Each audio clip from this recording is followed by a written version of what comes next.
அல்லாஹ் நுணுக்கமானவன், ஞானம் உள்ளவன், அறிந்தவன். அவன் எதை செய்தாலும் நன்மைக்கு தான் செய்வான். அவன் செய்வதில் எந்த குறையும் இருக்கவே இருக்காது.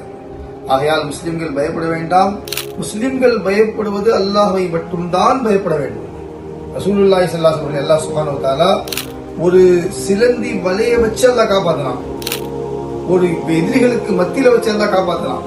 சுத்தி எதிரிகள் வாள் தொங்க விட்டு நிக்கிறாங்க, அங்க வச்சு எல்லாம் காப்பாத்தலாம். அந்த சமயத்துல நபி ஸல்லல்லாஹு அலைஹி வஸல்லம் அபூபக்கர் கேட்டா ரலியல்லாஹு அன்ஹு, யா ரசூலல்லாஹ் என்ன ஆகும் இப்போ?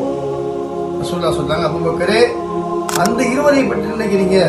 யாரோட மூணாவது அல்லாஹ் இருக்கிறானோ, எப்படி முஹம்மது ஸல்லல்லாஹு அலைஹி வஸல்லம் கூட அல்லாஹ் இருக்கிறானோ அதே மாதிரி அல்லாஹ் சொல்றான், மூமின்களுடைய அல்லாஹ் இருக்கிறான். ஆகையால் முஸ்லிம்கள் மூமின்கள் இதை பற்றி மஞ்ச வேண்டாம். பயப்பட வேண்டிய விஷயங்கள் ரெண்டு. ஒன்று, நாம் அல்லாஹ்வுக்கு மாறு செய்யக்கூடாது. இரண்டாவது, முஸ்லிம்கள் ஒற்றுமையை கைவிடக்கூடாது.